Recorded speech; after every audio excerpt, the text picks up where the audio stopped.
impacts our lives, our politics, and our culture. How many machines would I need to buy, not that I will, to kind of mine Bitcoin effectively? Like tens of thousands of Tens machines. of thousands! That's way more than I was expecting. Yeah. Listen to Bloomberg Crypto on the iHeartRadio app or wherever you get your podcasts. News Radio 690 KTSM. Live from the KTSM AM 690 studios, it's Talk El Paso with Andrew J. Polk. Be a part of the show by calling 915-544-KTSM, 915-544-5876, or comment online on our stream at facebook.com/Talk El Paso. It's 4 p.m. Mountain Time, and that means it's time to talk El Paso with Andrew J. Polk. Thank you all so very much for joining us here for Talk El Paso, airing live on News Radio 690 KTSM. I'm your host, Andrew J. Polk. Thank you for tuning in, however you may be doing so, be it on air, online, live, streaming through the free and reliable iHeartRadio app, or joining us over on the various social media pages we're up on these days, facebook.com/Talk El Paso, the Talk El Paso channel over on YouTube, Twitter at Talk El Paso, or twitch.tv, Andrew J. Polk. A lot of stuff we're going to be talking about here today, but also great chance for y'all to talk about your own things because, well, put that nicer, it's Free for All Friday, meaning that on today, as we do each and every Friday, well, at the time we're here anyway, we are going to be talking about, well, what you want to be talking about. We do have those phone lines open throughout the program, both hours here today, so if you're wanting to call in, that number to do so, 915-544-5876, 915-544-KTSM is the number to dial there. Also taking those comments throughout both the hours, and again, as we often mention, opening it up a little bit beyond what, of course, we usually do during the rest of the week, and taking on any subject here. Just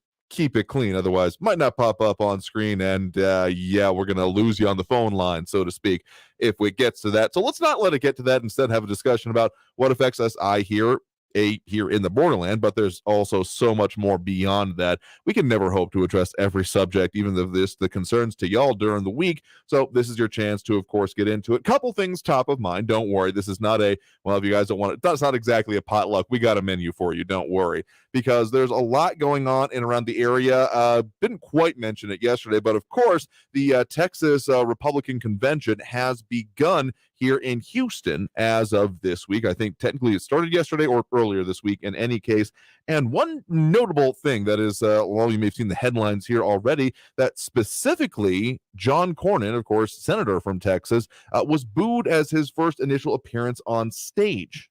Now, we're not playing that audio because I have no confidence that there might be words that aren't going to get me in trouble on there, but you can imagine there. I mean, it wasn't solid, but it was the preponderance of the response from the crowd initially, and seemingly linked primarily to, well, what he has going on with his most high-profile legislative work, I guess you could think of at this point. He is being cited as one of the lead negotiators of any bipartisan gun deals going on within Congress, or I guess the Senate, technically in this case, the legislature writ large. And so that's happening.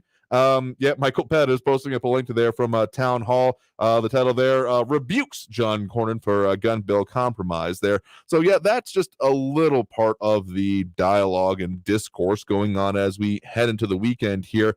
And of course, some of the things about rhinos and other such, well, you can find them for yourself here. Houston Public Media has a pretty good set of videos and write-ups on it. And if you ever thought that, guns laws, gun safety, etc., would be not a controversial topic, man, you haven't been listening to this show ever, because it has been, I feel like it's one of the dominating types of topics that's been going on even just on our airwaves this last week. So I guess I can't say I'm that surprised. I do recall previously, y'all have brought up the concern about Cornyn's position on red flag laws, even before the very specific things and some of the chants in the crowds there, again, noted by Houston Public Media, no red flags, and also say no to Cornyn, as noted by the reporter on the scene here, in this case, Paul Denbedetto and Sergio Martinez Beltran from the Texas newsroom there. So a lot of different accounts out there. Find your preferred one and you can get an idea of it. But of course, the continuation of the Texas GOP convention, we'll see what comes out of it here. But yeah, it was a very, I guess, mildly surprising that would be done such a way, because Cornyn, of course, having, recently-ish resecured re-election here, him going into that, yeah, part of a quote of him on here is that when tragedy strikes, the left's knee-jerk reaction is to say that we should confiscate guns of law-abiding Texans, and went on to say they will not support new restrictions for gun owners, but the crowd continued to boo it, as noted again, tweet by Sergio Martinez Beltran, one of the reporters in that case. John Brausleton chiming in saying that Cornyn has always been a Chamber of Commerce Republican. The only thing that saves him, he's much better than a Democrat, but not much. Yeah, the whole lesser of two evils kind of conversation seems to come up a little bit in this case here of who do you truly prefer and what are the justifications of doing so, though a better comment from the popular TV show The Witcher, of course.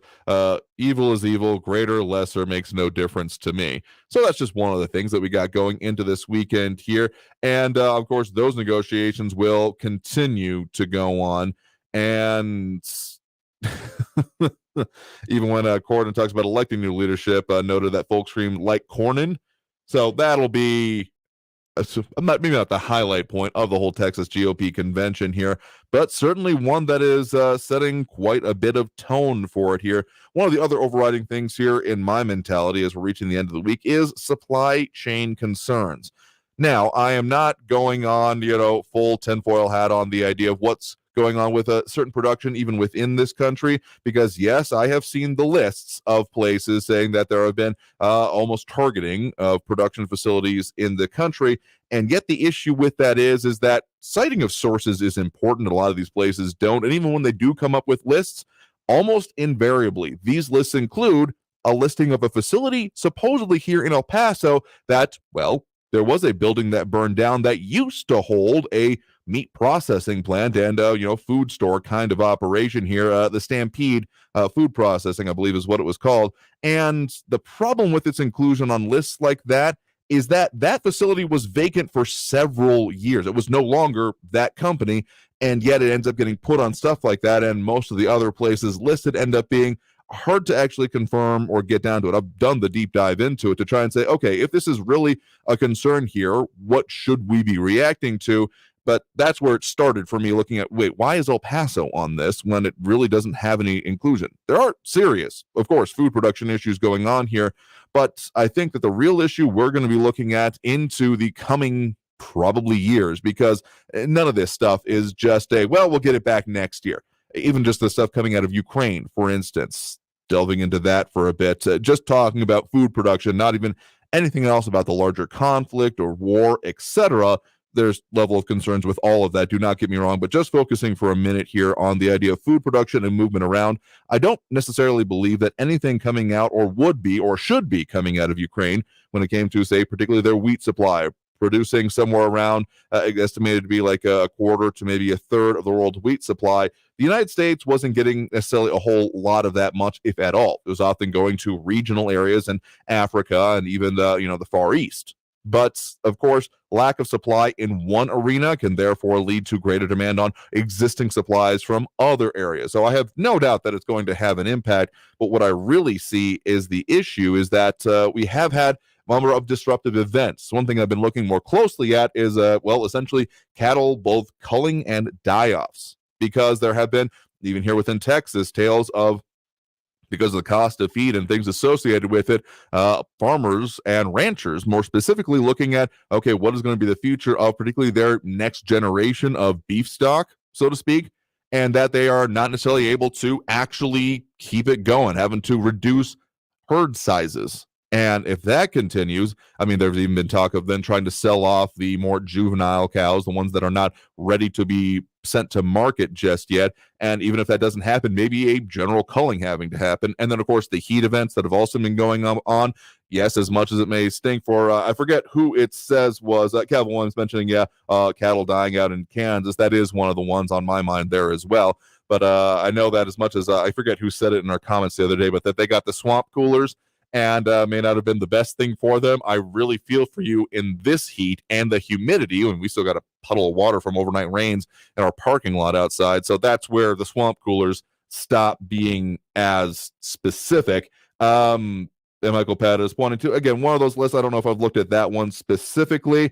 It is, there's a level of concern, But the way it's being put forth, again, just check your sources. And the one real easy one to look at is if it includes almost anything in El Paso, that this may be more knee-jerk and not as probative. But, well, do your homework is a way I can put this best.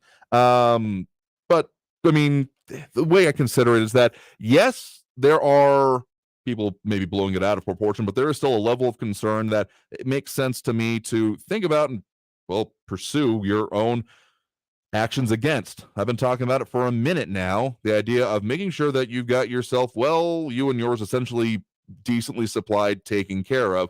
I mean, the CDC, FEMA, etc., recommends having a couple of weeks on hand. That would get you through most transient emergencies. Say there was, a hurricane, earthquake, tornado, etc. That is what the expectation would be, to be able to get more supplies, more resources, more help and assistance to any particularly affected area.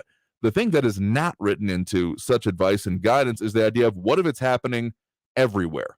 Like, what if there was essentially not much rescue to be had because the area that the rescue would be coming from is experiencing its own issues? And that's where we start getting into this. No, I'm not talking about necessarily houses collapsing because of shortages and things like that. But if there's no other place to pull from it from, you're going to have to rely on what you've got on your own. Now, I don't think we're necessarily close to that of there just being completely no supply, but we've all noticed it. If you haven't noticed it at the store, A, you haven't been going to the store, or B, you are, I don't know, if you're very interested in your diet, I guess is what I'm saying.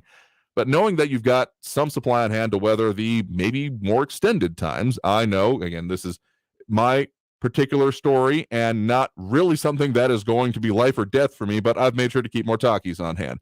As simple as that is what I've noticed so far. But there, of course, is more potentials, and something I've also been saying, the idea that there are instability breeds further instability does seem to be an unfortunate almost tautology, but also truism in this day and age. So a little bit of a rant for me there, because I just think it's important to keep in mind and make sure that you are considering, if you're putting in, another canned good or two each time you go out to the store, you might, at worst, in my mind, it's something that you forget about in the back of your pantry and eventually either donate before it goes bad or throw out once it's past its date. No, do not send the local food banks food beyond expiration dates. They will then just be throwing it out for you. So don't burden them with that. But the upside to maybe having more of it and making sure you've got actually one on hand when you need it might be better than not here. So Kevin, I'm saying they believe the government controlled weather machine is solar powered. You know what? I will agree with you there. The weather is, and the systems we look are definitely solar powered, but maybe not in the way you're talking about it there. Anyway, we're going to take that first break of the hour here right now. Of course, you are tuned into Talk El Paso, airing live here on News Radio 690 KTSM. I'm your host, Andrew J. Polk. Free for All Friday is on deck here. We'll delve further into those comments here and a whole lot more. If you want to call in, that number to do so, 915-544-5876, 915-544-KTSM. Back after this break with more Talk El Paso here on News Radio 690 KTSM.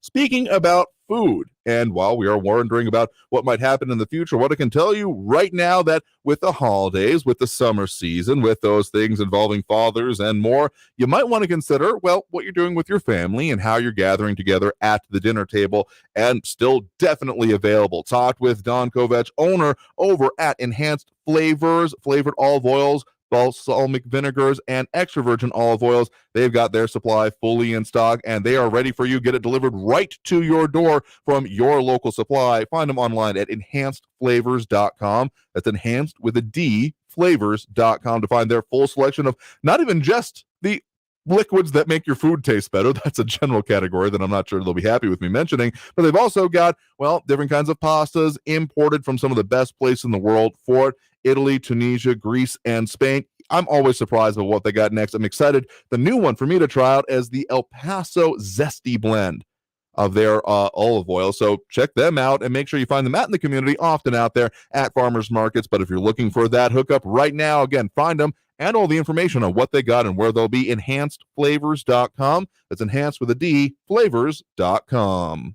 Traffic all day. News Radio 690 On your El Paso traffic Friday afternoon, I-10 eastbound at Hawkins Boulevard. There's a crash there with police on the scene. There's a vehicle blocking the right lane on Gateway Boulevard northbound at Diana Drive. Slow traffic on the 10 eastbound from Trans Mountain to the 54 Patriot with 8-minute delays. And an injury accident at North Mesa at Kirby Avenue. Police and medical are there. Use Oregon or Brown to get around it. Carrie Edwards, El Paso traffic. This report is sponsored by the Mark Moss Show podcast. Bitcoin is under attack in some states while it's being welcomed in others. What's going on and what comes next? I'm Mark Moss, each week discussing the decentralized revolution. So join me on the Mark Moss Show on the iHeartRadio app, on Apple Podcasts, or wherever you get your podcasts. Hey, it's Maura Courtney Lopez, and we know life is better together. Smart Mouth mouthwash gives us the confidence to make life's moments amazing. We are all getting together more, and Smart Mouth's 24-hour power of fresh breath with just 2 rinses a day keeps us from worrying about bad breath in those up-close moments. Go to smartmouth.com/radio to save 20% or find Smart Mouth at your favorite store to give you confidence as we get closer to each other. Remember to make life's moments better together with Smart Mouth at smartmouth.com/radio. You know about our great deals on windows and doors. And now the Window Depot has everything for your complete home remodel. The Window Depot is a one-stop warehouse with the lowest prices and biggest inventory on in-stock butcher block, granite and quartz countertops, plus flooring and tile to finish your project. We also offer a huge selection of in-stock cabinets, or our designers can special order your cabinetry in a variety of colors and styles. Stores are open Monday through Saturday, but we also offer online ordering and no contact delivery. The Window Depot, more than a window store.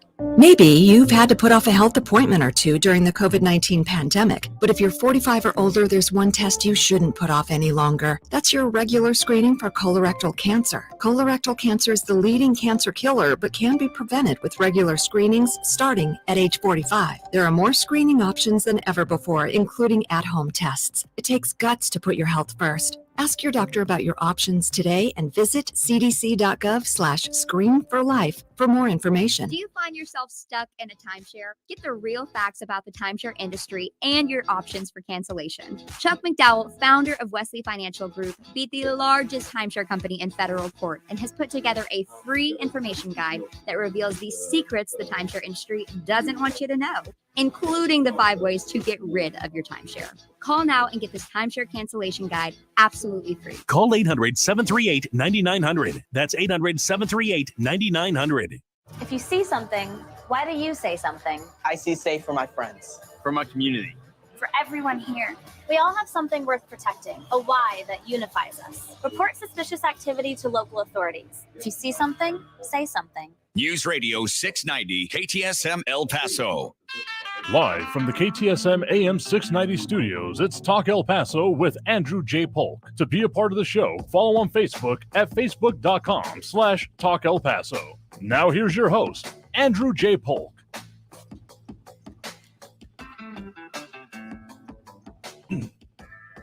Thank you all very much for joining us here for Talk El Paso, airing live on News Radio 690 KTSM. I'm your host, Andrew J. Polk. Thank you for tuning in, however you may be doing so. A lot of ways to get at the show, particularly on a day like today. It is Friday, and that means Free for All Friday is on deck, taking your comments and calls throughout both hours of the program here, well into it now, and a lot of commentary coming in online. Kathy Codry, Calvin Williams, Jay Visconti, RJ, Michael Perez, and more tuning in, chiming in. John Browson a little bit earlier, don't want to be remiss there. And also dropping those likes. We do appreciate Calvin Williams, Monica Cervantes, and Flaco Jimenez over there. Just helps with those algorithmic things, so we do appreciate it here. RJ, on that whole supply chain issue, saying, just get used to the idea of eating bugs soon and start working on that gag reflex. Okay, I will be perfectly honest. I have, of my own volition, eaten bugs, but like, that is like a food staple. I had chapulines when I was down in Mexico City a few years back, or geez, more than a decade now that I think about it. I mean, they weren't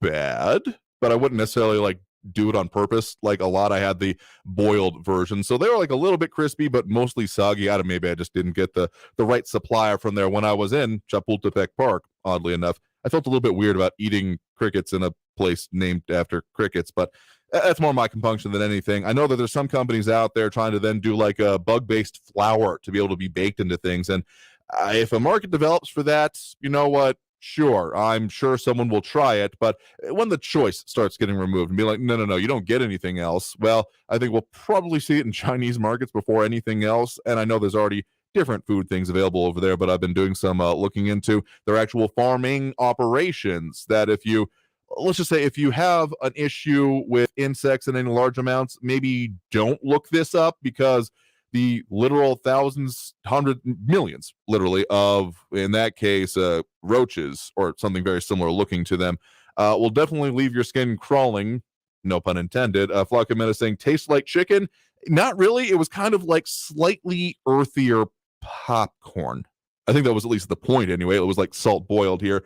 But yeah, I don't know. I've never actually tried any of the like flour or processed products. I mean, this was literally whole crickets that were boiled and then put into a little plastic bag and handed to me. So I don't know if that's going to be something that, well, there's been a lot of time.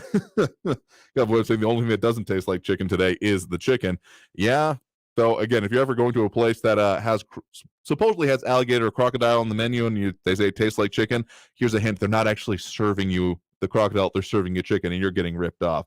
So that's just some of the commentary coming in here. Some other ones related to the issues we're talking about here. I think Michael Pata is posting up a list of some of the areas he's concerned about with production areas. A little bit too long to display on screen here, but you can, of course, see it for yourself over on our social media. And Jay Visconti saying on the idea of what's going on with the whole gun laws conversation here, saying any restriction on an AR-15, which is a nickname for a semi-automatic weapon, opens the door for restrictions of every weapon. Hence, every weapon, to include the shotgun, is a semi-automatic. I mean, depending on the model and the function of it, that could be true. Pump action would not technically fit that, but we're also not necessarily talking about strict definitions when we're discussing these issues, or more specifically, the way they get put into laws, what reality means, and so much more what quote unquote common understanding is, which I have issues with. And RJ, again, not liking the idea of some of the actual bug things we're talking about here. But Catherine Crowder with one more interesting comment I want to get to before getting back to those phone lines, saying that I think reporting to the president here, Joke is going to punish the Border Patrol agents that were cleared of any wrongdoing in the whipping of Haitians. We'll see what happens there, though I know that there actually is more that is being focused on. That I know that Governor Greg Abbott was in Weslaco today. Yes, I have said that wrong previously, but I've since been informed of how to say it correctly here, and is noting about more to be done when it comes to border issues, looking at ramping up further enforcement, particularly in the wake of referring to caravans as possibly being an upcoming issue here. So we'll see more on what will come out of that, again, from the Texas side of things. As there's also been more changes as commanding generals of the Texas State Guard here. But let's go back to those phone lines now. Again, the number to call if you're wanting to tune in and chime in, 915-544-5876, 544-KTSM. We do have Michael on the west side here with us right now. Michael, thanks for joining us. Hey, happy Friday. Thanks for taking my call. Certain thing. What's on your mind? Okay. Not many people have been talking about this, so I would like to bring up the fact that there is still no FDA approved COVID vaccine, and I put that in the quotes. Simply does not exist. Booster or anything else does not exist in real life. And there's been plenty written about it. The courts have ruled that it doesn't exist, federal court, in terms of trying to inject military people with the experimental vaccine. So there is no FDA. It's all experimental. And so now we're getting into all these boosters, which are also experimental, which are proven not to work. I mean, an average person can see, like Dr. Fauci, has had 4 shots or 5 shots, and he still got sick. I mean, there's proof positive it doesn't work. The other thing about it is that, again, not in the news, is that Pfizer was ordered by federal court to release documents regarding their testing and trials, which the FDA wanted to hide for 75 years. So if it was a safe and effective vaccine, why would you hide all the data for 75 years? And in this data, it shows how they were committing fraud by fabricating the trial results and safety results and efficiency, how effective it was. As a matter of fact, in a whistleblower case just the other day, Pfizer admitted to committing fraud, but they said it was not fraud because the government was in on it. And so since it was a conspiracy between the pharmaceutical company and the government, it wasn't really fraud. And what else is going on? Young people are now dropping dead for no reason. That's now they're making it sound, oh yeah, it's called Southern Adult Death Syndrome. Mm-hmm. I mean, this has never happened before. There's only two real causes for deaths in young people, and one is fentanyl, sadly, and the other one is the COVID vaccine side effects. And to the point where in Europe, they're not giving the injection to young people anymore because of the prevalence of cardiac side effects, which in many cases in myocarditis can be up to 75% fatal. And lastly, statistically, looking at the statistics, like places like Australia, Israel, countries that have the highest vaccine rate and booster rates currently all have the highest infection, hospitalization, and death rates. And so people need to open their eyes. If they're taking their kids for this booster, they need to realize this is still an experimental injection. And there's no science to suggest that children are affected by COVID. And there's no science to suggest, looking at their data, that this booster, which is based on the original variant, not on the current variant, is effective at all.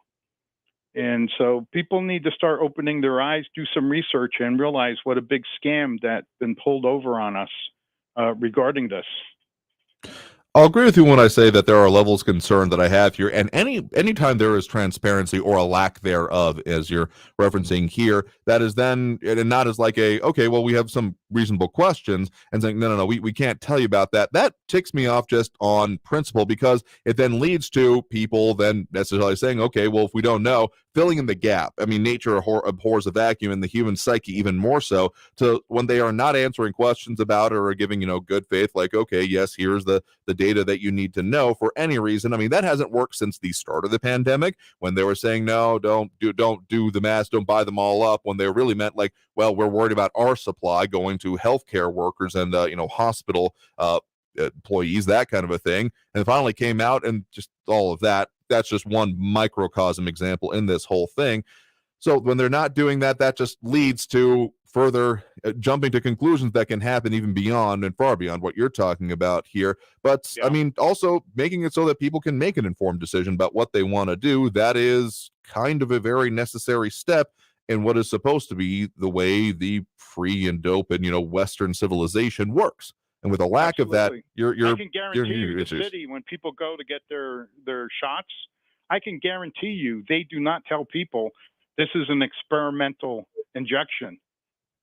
I guarantee it to you. I guarantee it. Well, I'll disagree with you there, because that was not my experience. Of course, based on what I was seeing, the choice for me and my family was to do so. And there is a sheet that they give you along with it explaining that this is under an emergency use authorization, that there, quote unquote, is no vaccine for COVID-19. This one is being approved on the basis that it is shown to the data and approved by the authorities involved here. I don't remember that quote exactly, to have a better effect than not. But there is a sheet explaining that there is no fully FDA approved, even to this point, vaccine for COVID-19, because, well, there hasn't been enough time for that full process to go through and the full authorization to be had. Well, if it was safe and effective, you would think after 2 years they would have approved it, but they haven't, because it isn't. And now we're seeing the damage that it's doing. Well, as always, I mean, the entire point that I have been very focused on is the choice and reasonable nature. People can make their own decisions on this, because if the decision and the choice is removed, that's when I really start having issues with it. Because, yeah, reasonable people can disagree, but when the disagreement is no longer possible, things get inherently unreasonable. Yep. Well, thank you for taking my call. Have a good weekend. I just wanted to put this out because I think this is, it's escaped the news cycle, and people still need to be aware that they don't have to be lab rats. They need to be able to be informed. Yeah, and again, people, as always, able to and should be continued able to make their decisions on this. So thank you for the point in the call. You have a good one there as well. All right, I think we got time for one more call before we hit that next break, since we've been waiting patiently. We do have Jerry on the northwest side here with us right now. Jerry, thanks for joining us. Thank you, Andrew, for taking my call. I hope you can still hear me. Yes. I'm about to run out of minutes, so if it shuts off during my triad here, it's because I ran out of minutes. Fair enough. Have you ever heard of Jane's Revenge? A new terror group come Yep, out. that's definitely been coming up a little bit more common in the news. In fact, I want to say we've got a story over on our website right now, KTSMradio.com, FBI to investigate pregnancy center attacks as acts of domestic terrorism. So not strictly speaking what that organization solely is doing, but part of a, well, you may call it a wave or a surge of things happening along those lines.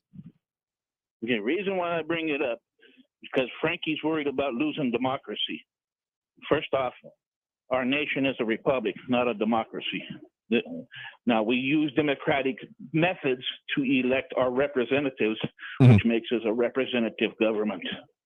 Okay, but the reason why we're losing our democracy is because we do have groups like Jane's Revenge and Antifa and Black Lives Matter, BLM, where the DOJ is not willing to investigate them because they are basically hauling the water or toting the water for the Democrat side, and they're being the strong arm side of the Democrat Party.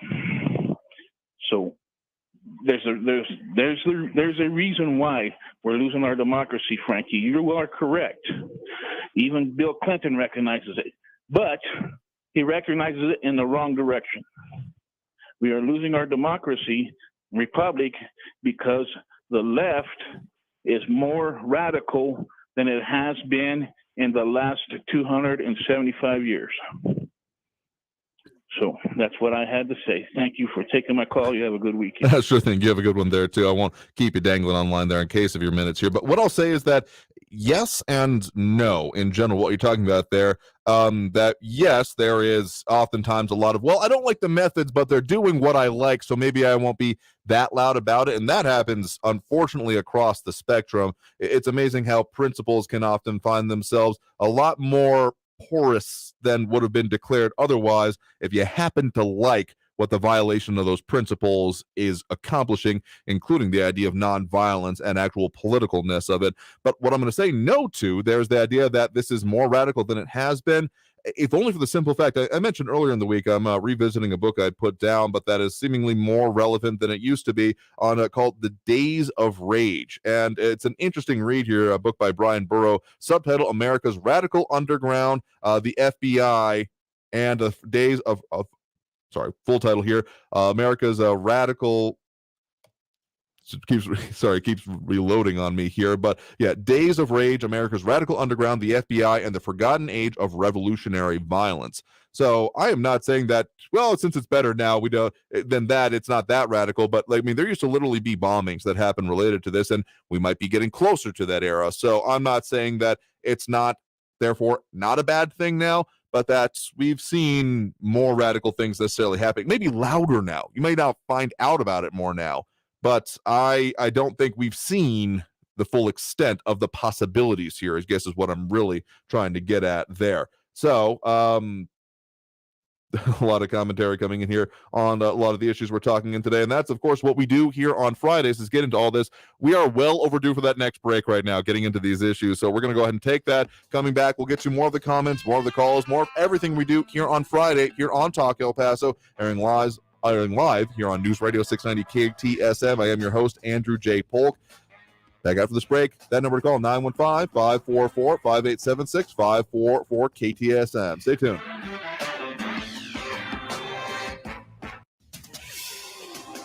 El Paso's News Radio 690 KTSM.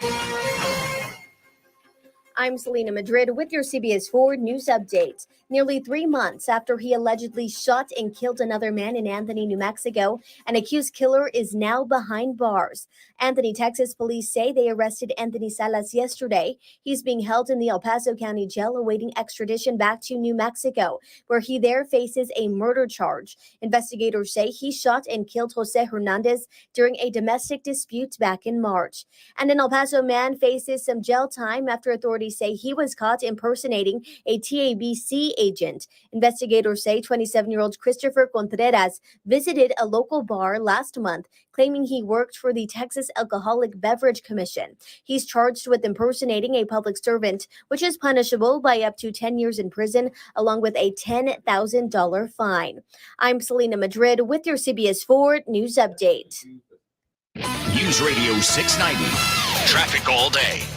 Police are headed to a crash on Border Highway southbound at Zaragoza. There's an injury accident on the Trans Mountains 54 Gateway. Expect delays there. I-10 eastbound between Trans Mountain and the 54 Patriot has 7-minute delays. An injury accident reported at Paisano Drive eastbound at the 110. And a crash North Mesa at Kirby Avenue. Police and medical are there. Carrie Edwards, El Paso traffic. From the 4-1 Weather Center, this is CBS 4 weather forecaster Brady Brewster. Finally looking like today we could settle in double digits instead of triple digits, a high of 99 degrees here in the Sun City. Temperatures as we head into your weekend settling around normal in those upper 90s as well. Slight chances each day for a thunderstorm. Most of those chances under about 10%. We'll see chances for thunderstorms increasing a little more as we head into early next week. This report is sponsored by Liberty Mutual Insurance, where you only pay for what you need. Liberty. Nobody should have to pay for one-size-fits-all insurance coverage. Liberty Mutual customizes your car and home insurance so you only pay for what you need. Liberty, liberty, liberty, liberty. Have you thought about getting dental implants? Has someone told you that dental implants cost $3,000, $4,000, $5,000, $6,000 per tooth? Please do not pay that much money. Instead, go to 1995implants.com, the El Paso dental office where beautiful, top-quality, long-lasting dental implants are as low as $1,995 per tooth, including the implant, abutment, and crown. Plus, we offer a free consultation with the dentist, free standard x-rays, and convenient financing plans to fit your budget. At 1995implants.com, dental implants are very affordable. So, get rid of your cracked teeth, missing teeth, and loose, old, wobbly dentures and get the amazing new smile that you've been wanting. 1995implants.com is conveniently located right here in El Paso. For more information, please see our website, 1995implants.com. That's 1995implants.com. Se habla español. Talk El Paso, weekdays at 4 on News Radio 690 KTSM, breaking down the impact of the news on the borderland and beyond. Brought to you in part by Mission Del Rey Southwest, souvenirs, gifts, and decor. That's Talk El Paso, Monday through Friday, 4 to 6 p.m., right here on News Radio 690 KTSM. The Fed says they can't stop inflation without crashing the economy, but their latest remarks reveal their sinister plan. I'm Mark Moss, each week discussing the decentralized revolution. So join me for the Mark Moss Show on the iHeartRadio app, on Apple Podcasts, or wherever you get your podcasts. This report is sponsored by the Mark Moss Show podcast. Children who grow up in poverty are part of a destructive cycle. At Child Fund International, we find this unacceptable. In 25 countries, we are vigorously fighting poverty and improving the lives of children and their families. Learn more at childfund.org. El Paso's News Radio 690 KTSM. Live from the KTSM AM 690 studios, it's Talk El Paso with Andrew J. Polk. To be a part of the show, call 915-544-KTSM or follow on Facebook at facebook.com/Talk El Paso. Now here's your host, Andrew J. Polk. Thank you all so very much for joining us here for Talk El Paso, airing live on News Radio 690 KTSM. I'm your host, Andrew J. Polk. Thanks for tuning in, however you may be doing so, be it on air, online, live, streaming through the free and reliable iHeartRadio app, or joining us over on the various social media pages, facebook.com/Talk El Paso, the Talk El Paso channel over on YouTube, Twitter at Talk El Paso, or twitch.tv, Andrew J. Polk. Also, of course, have that phone line open as we do both hours of the show here today. 915-544-5876-544-KTSM. And a lot of commentary coming on. Kathy Coder saying right now, calling saying, crash is coming. Hold on, it's going to be a bumpy road ahead. Yeah, the whole Fed rate hike has been I feel like I dodged a bullet, frankly, having just gone through some loan applications, just having a rate secured right before that. So, I mean, probably should have done it sooner, but hey, better to dodge the next bullet than dodge no bullets, I guess. Is that a phrase? I don't feel like it is, but I'm going to use it anyway here. A lot of other comments coming in over on the social media. Andrew Zignorant, Michael Pettis, Calvin Williams, Louis Pinado, Flaco Jimenez, RJ, and more here. So, and particularly when talking about some parts of the vaccine, that saying choice was removed when treatments were discredited. I mean, we've talked about that here. So if you're saying I don't see that, I mean, the idea of there not being studied into these things and discredited out of hand was a mistake. I think that's pretty fair to say at this point, and not even one that's just one like, and they won't fix it. I mean, there's really been local studies. Haven't seen the outcome of that. I need to look into that. I actually haven't thought about it in a minute. We'll be perfectly honest with you. But yeah, there have been parts of it that there was coming out with it. And Ted Kors, yeah, one of the more disturbing parts about this, the idea that there's not much choice for most people in getting the vaccine. It was either get it or lose your ability to work. But I do feel that that has probably abated. Not that it helped anyone that was getting affected by it. But yeah, if you're really going to say that this is not possible and not viable to do anything but, that's where you start having some serious issues here. So if you want to leave your comment over there, more than welcome to, even though it looks like Facebook may have just dropped out. That's fun. But in any case, if you wanted to chime in over on those platforms, Facebook, YouTube, Twitter, and Twitch are the places to do it here. But let's get back to those phone lines. Again, the number to call there, 915-544-5876, 915-544-KTSM. We do have Marco over in Central with us right now. Marco, thanks for joining us. Yep, I'm here. What's on your mind? All righty, Andrew. How's it going? Doing all right. All right. You know, it's funny. Here, let me do this real quick. I'm sorry. I can barely hear you. Okay. Okay. So I hear everybody coming out and they're trying to, like your last caller, this isn't a democracy, it's a republic. Of course it is. This is what the founders created because they knew the dangers of a direct democracy, mob rule. But here's the problem. Here's the thing that I find, people are willing to engage in the conversation of the other side, but they'll only use certain words because they don't want to be that guy. Well, I want to be that guy. The only political party in the United States that has terrorized Americans since the Civil War has been the Democrat Party. The only people that have murdered, like John Wilkes Booth, like Hinckley, like this guy who just threatened to kill Kavanaugh, like the Klan, like Antifa, like the Weather Underground, like Jane's Revenge, like I could go on, like the Black Panthers. These groups all belong to the Democrat Party. And what they do and what they have done has terrorized people. They have subjugated America to a form of political terrorism to bend us to their will. And not only do they do that, but they do it in a political manner. Look at right now. Biden goes in. He's not blind. The Democrat Party isn't blind. They're humans too. They know that America's, yes, coming out of a pandemic, but Trump didn't leave America like trash. He left it all right. And what do? They come in with their green terrorist ideas, and then they start banning all these drilling offshore, drilling domestically licenses. Then they start coming up with radical regulation. And what happens? Bam.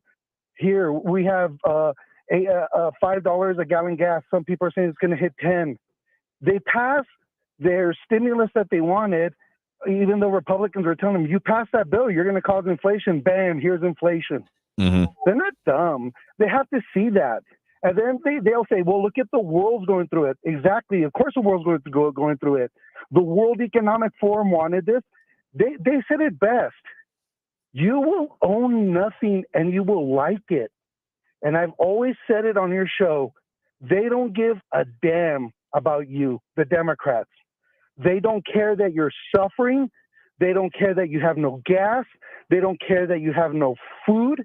And if they did, this organization, the Democrat Terrorist Organization of America, they wouldn't do that. But they don't care. You know why? Because they're all protected. They don't want guns for you, but they want guns for thee. They don't want food for you, but they want food for thee. It makes no sense. It really doesn't. You know, I'll leave you with this. In Colorado, there's this group of scientists that have come with, they're within a grasp of fusion technology that's the size of a shoebox. Imagine that.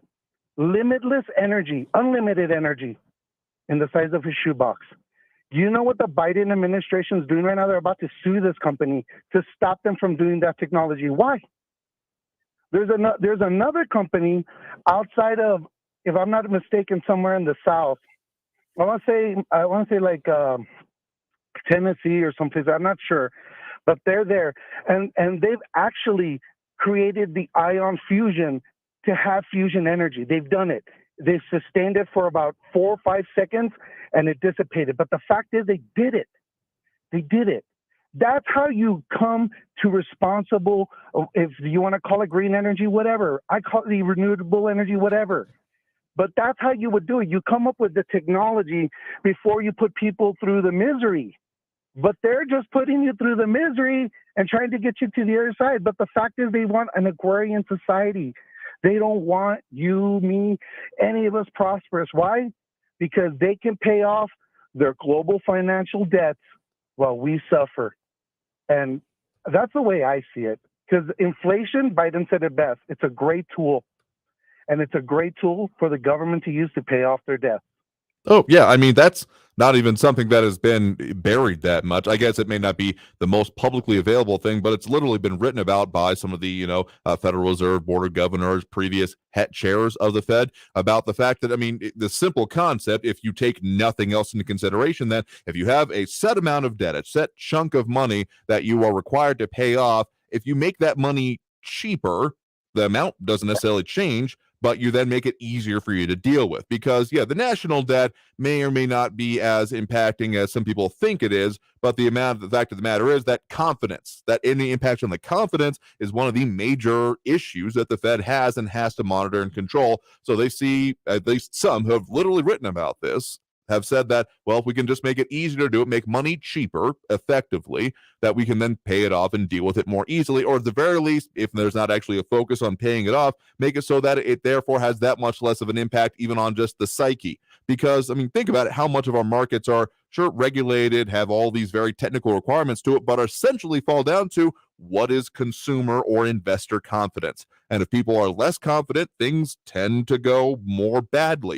I mean, look at all the vagaries that happen in the stock market. Half of that, probably more, I'm probably vastly underestimating, is totally based on what people's feelings, emotions, etc. are on it, and therefore then get further exacerbated by technology, algorithms saying, oh, we've seen a dip, therefore take X action and such. So yeah, confidence is, I mean, the real reason that when you look on your dollar bill these days, backed by the full faith and confidence of the U.S. federal government, I mean, we have what is called a fiat currency, meaning that it is not backed by anything literal, tangible, except for the apparatus of the United States as a whole. And that's why, well, that's what they got to manage, and that's the real major part of it.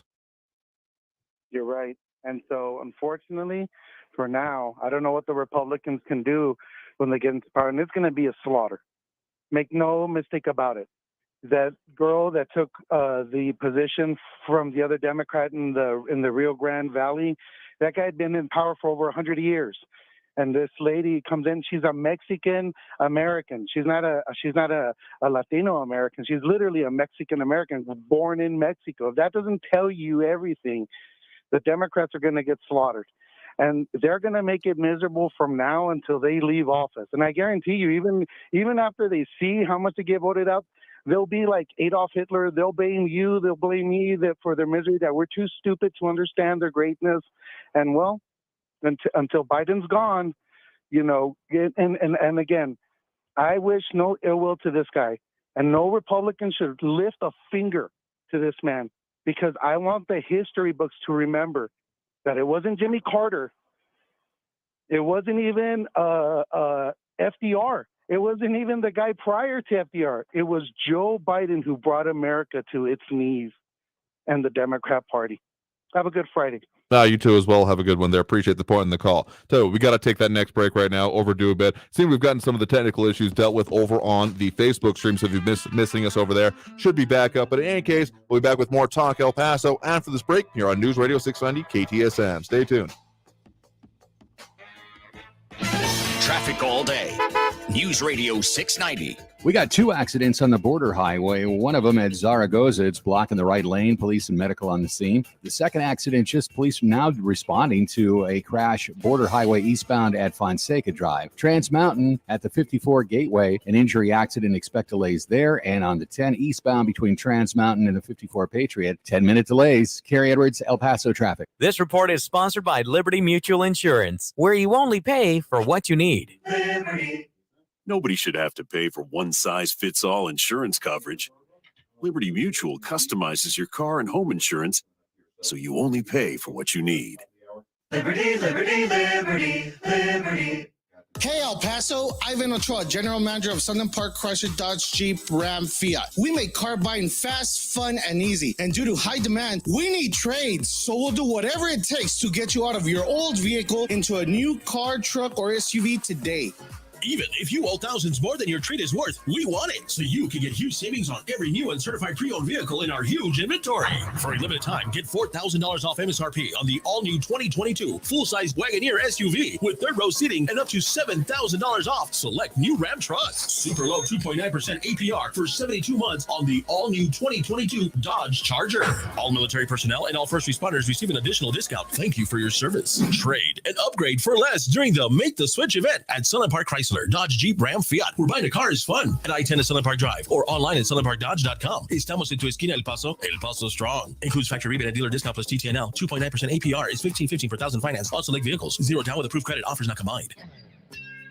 Hi, I'm Scotty Clark from Scott Heating, Cooling, and Plumbing. Did you know that about 70% of the heat transfer in your average home is through the ceiling? What that means is no matter what type of air conditioning system you have, insulation will make your home more comfortable. Scott Heating, Cooling, and Plumbing has the ability to install closed cavity insulation, which can dramatically improve the performance of enclosed patios and converted garages.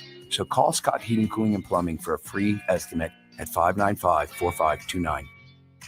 New on Curiosity Stream, she was a loving wife, a devoted mother. She also stole atomic secrets and gave them to the Soviets. Meet the woman whose deception kick-started the Cold War on the spy who stole the atom bomb. And what if they catch you? Then I shall be shot. they're coming! Come back! Relive history's most death-defying escapes. It's Impossible Escapes, Civil War. Watch now on Curiosity Stream. Annual plans are $20, just $1.67 a month. Visit curiositystream.com. When it comes to mixing drugs, you may think you have a safe approach, but the bottom line is, mixing drugs is never safe. It can cause serious health problems like a heart attack or brain damage. Learn more at cdc.gov/stop-overdose. The Fed says they can't stop inflation without crashing the economy, but their latest remarks reveal their sinister plan. I'm Mark Moss, each week discussing the decentralized revolution. So join me for the Mark Moss Show on the iHeartRadio app, on Apple Podcasts, or wherever you get your podcasts. M1EP.com. Superior multifamily property management services citywide. News Radio 690 KTSM. Live from the KTSM AM 690 studios, it's Talk El Paso with Andrew J. Polk. To be a part of the show, call 915-544-KTSM or follow on Facebook at facebook.com/Talk El Paso. Now here's your host, Andrew J. Polk. Thank you all so very much for joining us here for Talk El Paso. Just got to tag out for that next segment here, but coming out of the top of the hour, we'll get more calls, more comments, more all the things that we do here on the program, including, as of this hour, actually, statement in from the governor's office on his update to border security efforts, plus a lot more calls here. So stay tuned. More Talk El Paso after this break here on News Radio 690 KTSM. Traffic all day. News Radio 690. We got 2 accidents on the border highway. One of them at Zaragoza. It's blocking the right lane. Police and medical on the scene. The second accident, just police now responding to a crash border highway eastbound at Fonseca Drive. Trans Mountain at the 54 Gateway, an injury accident. Expect delays there. And on the 10 eastbound between Trans Mountain and the 54 Patriot, 10-minute delays. Carrie Edwards, El Paso traffic. COVID-19 research has come a long way, but there's still more to understand about how to treat COVID-19 effectively. The Active 6 study is researching existing medications to find out if they may help people with COVID feel better and get back to the things they love faster. The best part? It can all be done from the comfort of home. We'll send medications to your door, and you'll take surveys completely online. Learn more at active6study.org/radio. That's activ6study.org/radio. Make the right choice for your house when it comes to windows and doors. The Window Depot provides over 1,000 in-stock vinyl windows, interior and exterior doors, plus all the supplies you'll need for installation and trim to complete the job, all at the lowest prices in town. Visit thewindowdepot.com to find a location near you. That's thewindowdepot.com. Stores are open Monday through Saturday, but they also offer online ordering and no-contact delivery. The Window Depot. Lowest prices, biggest inventory. News on the hour and the hat. Traffic and weather all day. News Radio 690 is KTSM AM El Paso, an iHeart radio station. NBC News Radio, I'm Brian Shook. The Federal Reserve is taking an unconditional approach to fight inflation. That's according to the central bank's annual report on monetary policy. It comes ahead of testimony before Congress next week by Chairman Jerome Powell. The Fed has already made moves to fight inflation, which included raising interest rates by 75 basis points this week. Alabama police say a third person has died after a shooting at a church. Lisa Taylor reports. Gunfire erupted Thursday evening during what was billed as a boomer's potluck dinner at St. Stephen's Episcopal Church in Vestavia Hills, south of Birmingham. Police identified the suspect as a 71-year-old white male, and he's currently in custody. 2 people died at the scene. Today, police confirmed an 84-year-old woman died in the hospital. The suspect was taken down by someone in the church and held down until police arrived. One of the worst travel days of the summer is getting worse. Almost 9,000 flights today have been delayed or canceled due to bad weather and a pilot shortage. The news comes just after Transportation Secretary Pete Buttigieg met with airline CEOs about whether they can handle the planned summer schedule of flights and meet the demands of the upcoming July 4th holiday. President Biden is cheering FDA approval of coronavirus vaccines for kids as young as 6 months old. He called it a huge relief for parents and families across America. Biden noted millions of doses will be sent to places like pediatricians' offices and pharmacies. The CDC will meet Saturday to vote on guidelines for such locations. Texas Governor Greg Abbott believes multiple caravans headed to the state's border with Mexico are breaking up. Part of it is maybe because of a lack of resources. Part of it may be because of weather. Part of it may be because of other conditions. Abbott told reporters today it appears the breakups are due to work done by Mexican police. You're listening to the latest from NBC News Radio. Russia's president is calling Western sanctions on his country crazy and reckless. Vladimir Putin made those remarks at the St. Petersburg International Economic Forum nearly 4 months after his country launched an invasion of Ukraine. Putin insisted the sanctions haven't worked as Russia is normalizing its economy.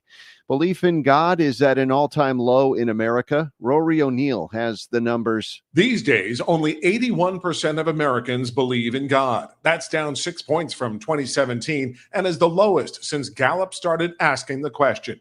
Between 1944 and 2011, more than 90% of Americans said they believed in God. The latest survey finds 17% do not. Younger and liberal Americans are less likely to have faith, but 94% of political conservatives say they believe in a higher power. It's loud and colorful, and it's returning to Coney Island tomorrow for the first time since 2019. Paul DeCastro has more. It's the 40th edition of the Mermaid Parade, and it takes place along Surf Avenue and the boardwalk in Coney Island. New York City's largest art parade that includes floats and thousands of artists is returning after pandemic cancellations the last 2 years. The parade is scheduled to step off at 1 p.m., Last year's parade was supposed to be held in September, but was called off after the Delta variant led to a rise in COVID cases. Paul DeCastro, New York. Mariah Carey is now a part of the Songwriters Hall of Fame. The hitmaker took to Instagram to thank her fans for their love and support and said her favorite part of creating music is writing the lyrics. She also credited the achievement as being the greatest honor of her career. Carey has been waiting 3 years to be inducted, as the induction and awards gala had been postponed each year since 2020. Brian Shook, NBC News Radio. Make this the year you go to our iHeartRadio Music Festival. Tickets are on sale now at AXS.com. iHeartRadio, let's go! A weekend full of superstar performances, never seen before collaborations, and once-in-a-lifetime moments you'll have to see to believe. Friday, September 23rd and Saturday, the 24th at T-Mobile Arena in Las Vegas. Our 2022 iHeartRadio Music Festival. Buy your tickets now at AXS.com. This report is sponsored by the Truth with Lisa Booth podcast. How does a kid go from poverty to end up being a world-renowned brain surgeon and Secretary of HUD? We're going to get into that with Dr. Ben Carson. We're going to talk about his life, the current state of affairs in the country as well. Be sure to check out The Truth with Lisa Booth every Monday and Thursday on the iHeartRadio app, Apple Podcasts, or wherever you get your podcasts. Every child is different, and learning isn't always easy. But when you find the right teacher in the right school with the right curriculum, one day it just clicks. The right school for your child is out there, and the good news is it's only a click away. Texas Online Preparatory School is a tuition-free online school with state-licensed teachers that give students the personalized attention they need to succeed. K12.com/Texas Online, where education clicks. Comfort Keepers Las Cruces is now hiring. Call 575-521-4400. Teens in foster care will love you, even if you don't know the lingo. Dad bod, noun. The result of the occasional donut, always washed down with confidence. Brought to you by the U.S. Department of Health and Human Services, Adopt U.S. Kids, and the Ad Council. Visit adoptuskids.org. Stay tuned and stay informed with News Radio 690 KTSM, an iHeart radio station. News Radio 690 KTSM El Paso. Live from the KTSM AM 690 studios, it's Talk El Paso with Andrew J. Polk. To be a part of the show, call 915-544-KTSM or follow on Facebook at facebook.com/Talk El Paso. Now here's your host, Andrew J. Polk.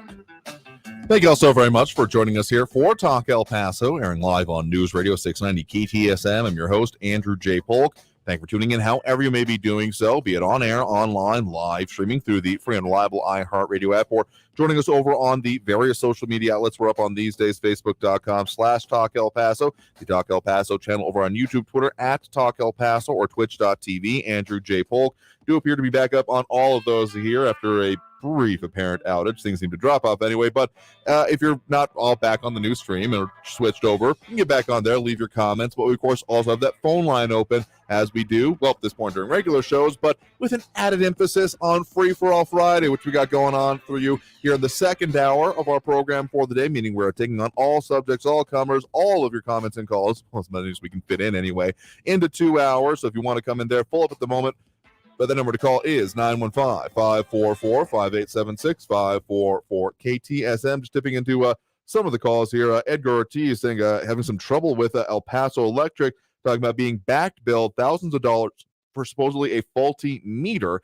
And wondering if anyone else is having a similar type of issue. Would be very interested to know a similar kind of thing. I know that there's been issues with new construction and even just getting them connected to the grid, but that would be a first for me hearing about that here. But a lot of other commentary coming in on that. And Calvin Williams making a point that our last caller was saying that Dems only have to hold on to the major cities for a level of control. This kind of goes to another point that we have been making as well, this idea of any kind of armed conflict happening, civilly or otherwise, within this country, being any kind of simple, regional, and clearly delineated conflict would certainly not happen. And so that's actually one point I wanted to disagree with our previous caller on, the idea of a return to an agrarian society. I do not find to be, well, much in the, if you're to follow the logic being brought up there anyway, the idea of the whole, own nothing and be happy, that is not what is wanting to be done for this. Absolutely. Because cities are the major focus. I mean, when you talk about more liberal sensibilities is very much focused on density of development, and the idea of more sparse or agrarian doesn't really fit into that according to my reading, among other things. But a lot more focus happening on here, including talk about how many hamster wheels it might take for this to happen here. And Kathy Kodry, RJ, Louis Pinato, Michael Perez, Andrew Ignorant, and more, and also dropping those likes, which we do appreciate. Robbie Flores, Calvin Williams, Monica Cervantes, and Flaco Jimenez. Just a couple of the things coming in. But if you really wanted to get on the line here, again, a lot of ways to do so. But let's go back on those phone lines right now. Again, the number to call 915-544-5876, 544-KTSM. We do have Barbara on the west side here with us right now. Barbara, thanks for joining us. Hi, Andrew. Thank you for taking my call, and thank the Lord it's Friday. Absolutely. And thank you for playing my pound 250 call the other day. I've been out of town, and I'm trying to catch up on everything. It's really difficult to stay caught up, but slowly but surely. Like I mentioned, I was working on the alphabet, but it's so difficult because every day you have to update one of the letters. You know, there's such a dynamic, fluid government that we have with Biden. But I wanted to make a few more comments on the border and immigration. Certainly. We all recently heard that Mexico had dispersed a caravan of 7,000 strong coming towards the U.S., and they dispersed them into 3 or 4 different cities within Mexico. And they're trying to discourage illegal immigrants from coming through Mexico to the USA, letting them they're going to be exploited, they're going to be extorted, they're going to be raped, kidnapped, whatever. And the other message was and they said human trafficking. They didn't say cartels, but it's the cartels. Of course, yeah. That they are no longer to exploit the illegal immigrants. So one of the questions I have, or two actually, is do they really believe that these multi-billion-dollar cartels are in any way going to be deterred from exploiting, extorting, and human trafficking and everything they do right now? Nothing stops them. They've got all the money in the world to continue doing what they're doing. They're running Mexico. And the second question is, the illegal immigrants, are they going to pay attention to the to the National Institute of Migration in Mexico? Or are they going to listen to the neon sign that we have at our southern border that says, come into the USA, you're welcome. We have open arms, just come on in. So in my view, and let's not forget, our Representative Escobar supports everything this administration is doing. They're doing nothing more than creating, in my view, a global welfare state in the USA. You remember they changed the definition and the mission of DHS on how they're to prioritize deportation. Well, the Supreme Court just threw that out of the courts. They said, Biden, you can't do that. You're generalizing everything, and you're not doing it on an individual basis. But then they go into court. The Biden, they don't quit. They go back into court and state that they cannot use the public charge rule that President Biden and President Trump strengthened. He put more restrictions on illegal immigrants coming into the USA, that if they were on any welfare program or public service program that we have, then they would not get a green card. There were so many months on it they were allowed, and then they were not allowed a green card. Well, the court said they sided with Biden. So the people win one for democracy and lose on the other hand, and there's just no equilibrium here. So it's up and down, and the immigrants are not going to listen to anything that the National Institute of Migration tells them. And then what's happening at the White House? I'm going to go back. I'm going to go letter W, the White House.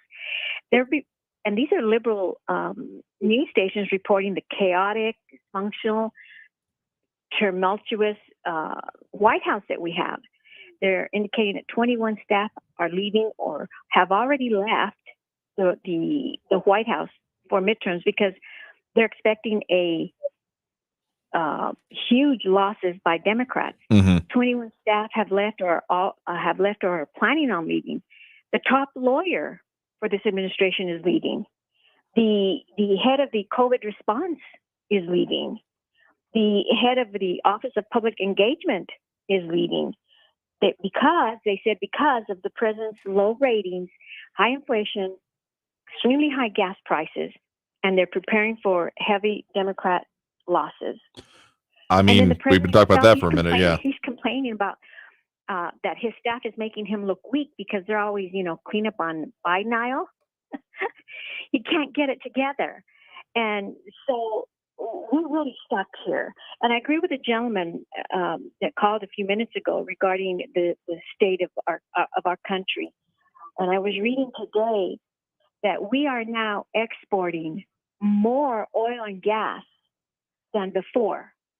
We're exporting to Ukraine because of Russia. And get a load of this. We're exporting to Central America and Latin America. What?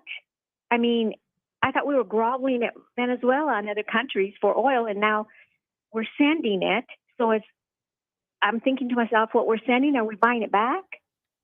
Well, okay, so the simple answer to that I know of offhand here is that we can actually see that in our region here, that the amount of gas specifically, because when you conflate the two, when you put them two together, it may not make sense. Like, wait, don't we need more gasoline? But natural gas is something that we do and have been the most net exporter of. Even when we were that whole net energy exporter, that is something that we were definitely putting out, but we were still needing like gasoline and the oil for the other products, even if it was even just other countries using our refining facilities and then taking it straight out the door kind of thing there. So that has been, I guess I'm not terrifically surprised. I mean, I remember doing some reporting a few years back on the kind of NIMBY, not in my backyard sentiment being had about another pipeline going into Mexico, going through the lower valley. So I guess I'm not terrifically surprised about that, though, to really take advantage of that domestically. You would think that, if we've got this much supply, maybe we should look at more natural gas usage as opposed to, well, we do continue to see it, particularly in places like, no big surprise, California,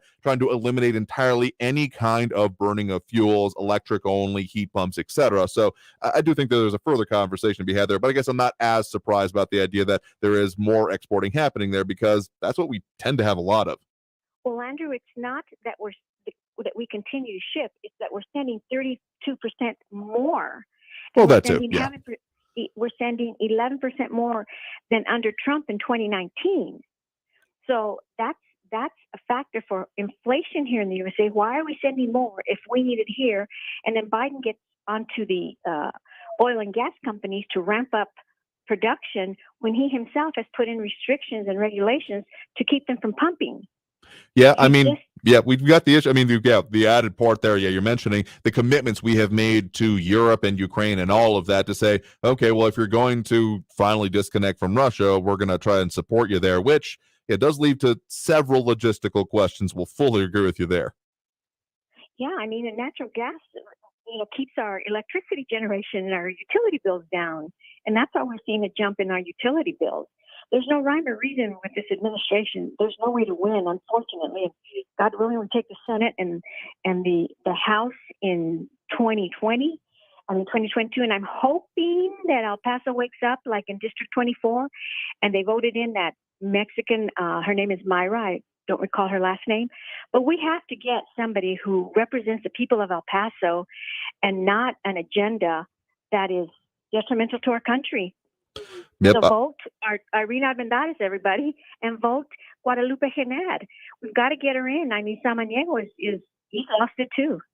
I'll fully agree with you that people should definitely be voting what they consider important on this, because not voting is definitely, well, you know what's going to happen. Nothing, at least not along the ways you might want it. And at least if you vote, there's a chance. And particularly the more you get involved, there's a phrase I think about a lot. The harder I work, the luckier I get. And so more people being involved in it, I do think is just going to be ever so slightly important. So thank you for the point in the call. To appreciate it. Let's get to one more here before we hit that next break here. So again, appreciate the point. We do have Ben on the east side here with us right now. Ben, thanks for joining us. Hello, Andrew. I wanted to sort of bolster the one of the callers earlier about vaccines. You said something about that you chose to have your family get the vaccines based on the information that you got. Where did you get that information? Based off of, I mean, a variety of sources. I don't have a folder necessarily in front of me with all the things we were looking at, but looking at what was in going into the vaccine, what the parts of it were, what the risk factors were for us based on the components going into it. And, well, essentially how we determined with just about any vaccine is what we were looking at. Yeah, but where did you get that information? Did you get it from the news? Did you get it from, research that you've done or anything? Where did you get that? I mean, primarily the secondary part. I mean, news is an important starting point, but I tend to go beyond that and looking in what the factors are, what the, level of technology, the mRNA stuff, and finding out what some of the factors that might be of concern with us. I mean, at a very basic baseline, there's no one in my family that has serious issues with vaccines currently or previously. So that was at least a major part for us, just our own medical history. I will say that. But then, yeah, looking at the risk factors and particularly the risk factors of the disease itself were all very important for us in making that decision. Do you feel that you were fully informed?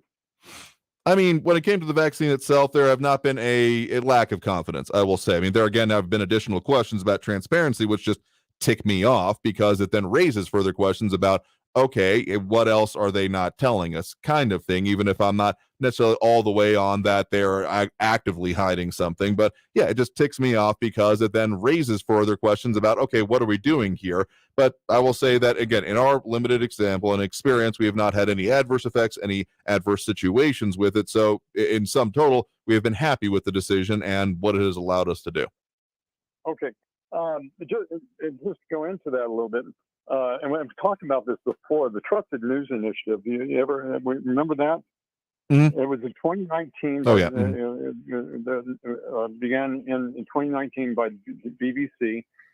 It included members of Reuters, Facebook, Google, YouTube, Twitter, Washington Post, AP, LA Times, among others.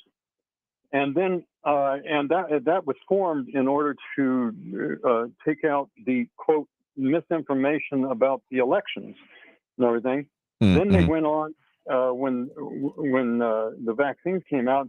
They shut down all the disinformation, quote, about the vaccines and everything. So there was a united response about having information there. And then to boot, they ended up making it to where it's almost impossible. Like you said, if I wanted to get ivermectin or something else, I couldn't because my government said I couldn't, and it was in the news completely about how it was horse medicine, right? And all this stuff was just totally, one of the things that Dr. Malone, who is a well-respected cardiologist, information person, he said that there are good modeling studies that show 500,000 excess deaths have happened in the U.S.